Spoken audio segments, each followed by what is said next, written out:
അപ്പോൾ ഇന്നത്തെ വിശേഷം ചേച്ചിയും ചേട്ടനും വീട്ടിലോട്ട് വന്നതാണ്.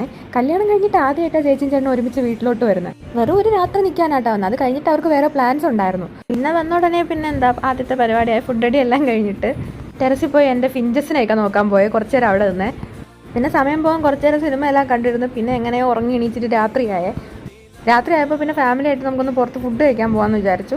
ഇവിടെ അടുത്ത് തന്നെയുള്ള ഒരു റെസ്റ്റോറൻറ്റ് കേട്ടോ, ചാപ്പി റെസ്റ്റോറൻറ്റ്. അവിടെ നൈറ്റിലത്തെ ആംബിയൻസ് ഒക്കെ നല്ല രസമായിരുന്നു കേട്ടോ. അങ്ങനെ കുറച്ച് നേരത്തെ വെയിറ്റിങ്ങിന് ശേഷം ഓർഡർ ചെയ്ത ഫുഡെല്ലാം എത്തിയേ. അങ്ങനെ അതെല്ലാം കഴിച്ച് സംസാരിച്ചുകൊണ്ടൊക്കെ ഇരുന്നു. പിന്നെ സമയം പോയതൊന്നും അറിഞ്ഞില്ല. ഒത്തിരി നേരം അവിടെ സംസാരിച്ചുകൊണ്ടിരുന്നു, ഫോട്ടോയൊക്കെ എടുത്തു. ലാസ്റ്റ് ഡെസേർട്ട് എല്ലാം കഴിച്ചിട്ട് അവിടെ നനങ്ങാൻ പറ്റാത്ത രീതിയിലാണ് പോയത്. കാരണം ഫുഡിൻ്റെ ക്വാണ്ടിറ്റി നമ്മളെപ്പോഴും കുറച്ചൊക്കെ കഴിക്കാറുള്ളൂ. ഇപ്പോൾ അവരായാലും അങ്ങനെ തന്നെ. പക്ഷേ കഴിച്ചത് കുറച്ച് കൂടിപ്പോയി. നമ്മൾ സംസാരിച്ചുകൊണ്ടിരുന്നിട്ട് അറിഞ്ഞില്ല. അങ്ങനെ ഫുഡ് കഴിച്ച് അനങ്ങാൻ പോയാൽ നമ്മൾ കുറച്ച് നടക്കാമെന്ന് വിചാരിച്ച് വീട്ടിനടുത്തുള്ള സ്കൂളിൽ നടക്കാൻ പോയേ. അപ്പോഴേക്ക് 8:30 ബാഡ്മിൻ്റൺ കളിക്കുന്ന ആളുകളെയും കണ്ടായിരുന്നു. പിറ്റേന്ന് രാവിലെ നേരം വെളുത്തപ്പോൾ ചേച്ചി ചേട്ടന് സ്ഥലം വിട്ടു കേട്ടോ.